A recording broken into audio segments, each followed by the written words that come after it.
What a way to end the season. I'm pretty upset right now. And you can go back to my other video, my preview video, and I actually said we were going to lose this game. And I firmly believe that. But I couldn't see it happening like this. And maybe that's my fault. Maybe I should just expect this at this point from this team. Because all the problems that we've been having all year all came back at once. I questioned this defense and this scheme early on in the year. I questioned this passing game. And it eventually cost us in this game. That didn't look like the team that won 7 out of 10 to make the playoffs. That looked more like the team that started 2-5. So before I even go on this rant, let me give credit to Tampa Bay. With all the injuries they had and losing 4 of their playmakers and going out and winning that game, props to them. They played an amazing game. So I'll give them their credit. And before I even go on this rant too, I want to say this still was a successful season. It was a rebuild year, and we made the playoffs. And we're going in the offseason with 3 first-round picks. So this season was a success. But I have some big problems with this game. Let me start with the defense. Like I said before, this Jonathan Gannon scheme, I don't get it. I really don't. It works when you're playing the bad teams, but I just don't understand, especially when you're playing Tampa and they have all these playmakers out, and really they only have like Mike Evans and Gronk, which still is a decent amount, but still have Mike Evans and Gronk and Cameron Braid. But nobody besides Mike Evans is really going to beat you deep down the field. Why are we backing off of these receivers? I really don't get. That was one play. The Tampa was in the red zone. I think it was the first, second possession of the game. And we're backing. I think Steven Nelson is 10 yards off of Cameron Braid in the red zone. I don't get this scheme of just sitting back, only rushing 4, especially against Tom Brady. We're just going to sit back, rush 4, and we're just going to let them pick our defense apart. And then Darius Slay wasn't following Mike Evans around for some reason. I guess they wanted to stay in their zone scheme. They did run a little man in there too, but Mike Evans is the only real threat at wide receiver. You have to put Darius Slay on. You have to have Darius Slay. And if Mike Evans, their best receiver, beat our best corner, Darius Slay, I can live with that. But them just getting any matchup they won, getting exactly what they want is what I have a problem with. That's the problem I have with the defense. First 3 possessions just got picked apart. They started to pick it up later on when the pass rush finally started to get there. And I'm not even on the Jonathan Gannon fire train. I'm not on the fire Jonathan Gannon train. I'm really not.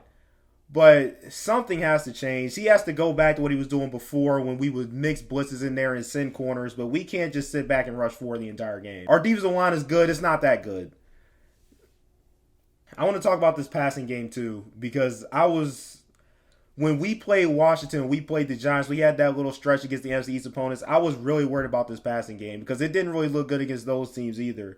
And boy, did it look bad yesterday. It's the same. It's almost like I could be a defensive coordinator and predict some of them plays they call. It's the same thing. Goddard over the middle or Goddard on an out route or throw it deep down the sideline. And the big crime here, Devontae Smith didn't get a target till late in the second quarter. He didn't get a catch until 1:13 the second quarter. And it wasn't like they were just double teaming him or really spotlighting him. He was in one-on-one coverage most of the time.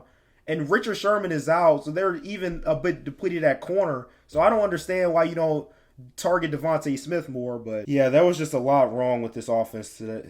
That was a lot wrong with this offense. And with the passing game, let me talk about Jalen Hurts because he did not play well. He looked really bad. And I want to talk about his connection with Quez Watkins because that was 3 plays where either he didn't throw to Watkins or he overthrew him that could have been touchdowns. The first one came with about 4:43 left in the first quarter. This is probably the one I've seen the most, especially on Twitter, where Quez is lined up in the slot.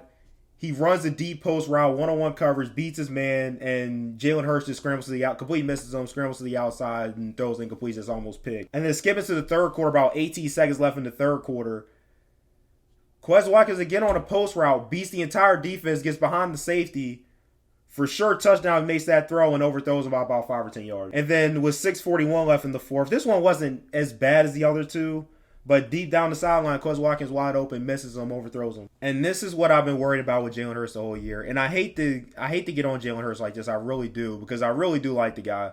He's a great leader, has all the intangibles. He's like a cool guy to be around. It's really tough to stop in open space when he's running.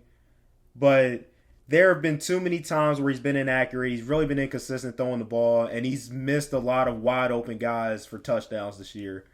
And it also just seems like I don't know if it's just me, but when I watch these games, I really do feel like Jalen Hurts just isn't the guy that Sirianni wants. There was a lot of rumors coming in this year that the Eagles wanted to trade up to get Zach Wilson. And when I look at how Sirianni runs his offense when he doesn't run the ball, which was another big problem today, that makes a whole lot more sense. It really does.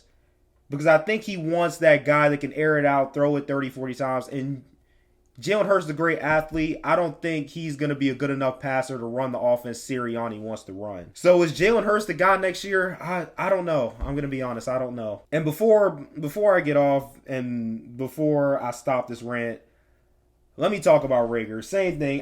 People bash Jalen Rager, so I don't really want to add to that. So I'm just going to criticize this from a front office standpoint. Way back, Doug Peterson's last year, you don't trade up to get CeeDee Lamb. You don't take Justin Jefferson when he's on the board. You take Rager, and the defense was, well, he's gonna be versatile. He's gonna be a great punt returner, and he muffed 2 punts today.